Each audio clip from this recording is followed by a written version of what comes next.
mungkin kalau buat teman-teman yang mendengarkan gitu ya hari ini atau nonton di kanal kita ini biasanya pertanyaan pamungkas kita.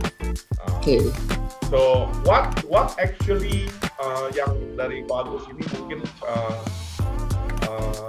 bisa share in couple of inilah ya key takeaways-nya lah buat teman-teman yang ada dengerin dari kita selama 45 menit. Oke, dari pengalaman saya udah berjalan 21 tahun yang saya mau share dengan teman-teman yang muda, terutama yang mungkin punya jiwa the founder juga ya.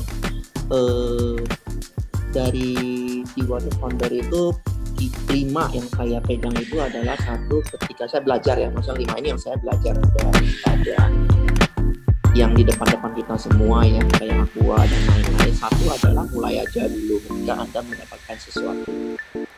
Yang kedua adalah harus berani mencoba. Yang ketiga adalah jangan takut gagal. Kegagalan adalah kumpulkan semua kegagalan Anda, karena kegagalan adalah modal untuk keberhasilan. Nggak mungkin ada yang berhasil tanpa kegagalan. Ya. Dan yang keempat adalah lakukan review dan melakukan perubahan. Yang 5 yang paling penting adalah never lose hope. Jangan pernah hilang pengharapan atau jangan pernah menyerah, karena ketika ada kemarin saya dengar sebenarnya di titik ketika kita udah mau menyerah, statementnya itu di mana bisa pernah baca, ketika di titik kita sudah mau menyerah sebenarnya keberhasilan tinggal selangkah lagi gitu katanya. Dan itu di situ itu jadi kita jangan sampai pernah menyerah. Nah, kalau dari saya pribadi ada 3 statement yang saya pegang, mudah-mudahan bisa jadi berkat statement untuk hidup integritas ya. Kalau yang tadi kan jiwa the founder ya, statement untuk dalam kehidupan sehari-hari ya. Yang pertama yang itu, you are everything when you are nothing gitu. Saya belajar untuk ambil statement ini ketika saya mulai dari nol. Bagi teman-teman yang start dari nol, kita kalau pegang ini cukup enak. Benar deh, suatu hari bisa beli motor aja enak banget kalau misalnya dari nol. Bisa, habis itu bisa cicil mobil yang hanya cepet jauh aja deh bahasanya deh. Itu seneng banget karena usaha sendiri, beda. Jadi you are everything karena lu punya apa? When you are nothing, you are everything karena you punya goalnya besar banget, mau beli nanti suatu hari mau sampai Ferrari misalnya gitu. Jadi you punya everything gitu.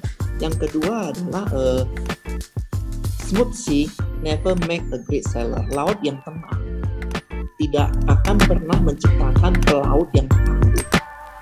Jadi kalau nenek moyang kita semua adalah pelaut tangguh. Anda tidak pernah dengar di tengah laut itu badai apa yang mereka lewatin. Kita badai di rumah nih bro, hujan gede-gede kita masih di rumah, tapi sesekali coba badai di tengah laut bro, itu rasanya kayak gimana? Papa saya nelayan selama mati.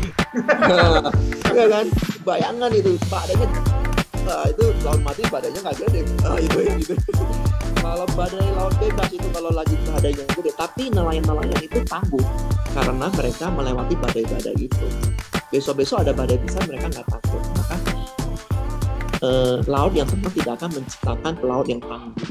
Artinya apa? Kalau kita mau jadi seorang pebisnis, entrepreneur, profesional, pasti kita melewati badai-badai itu bro, apapun ujiannya beda-beda. Ya.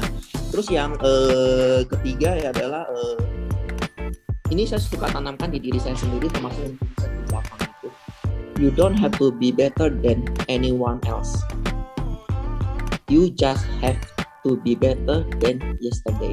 Kamu itu gak perlu harus lebih baik daripada orang lain, tapi kamu harus lebih baik dari kemarin, diri kita sendiri. Saya nggak mungkin, kita itu nggak bisa, saya harus lebih bagus daripada CEO ini, saya harus lebih bagus. Nggak bisa bro, kita diciptakan itu beda-beda, passion beda-beda semua. Tetapi satu hal yang menjadi tanggung jawab kita adalah kita harus lebih baik daripada diri kita yang kemarin, itu tanggung jawab kita bro.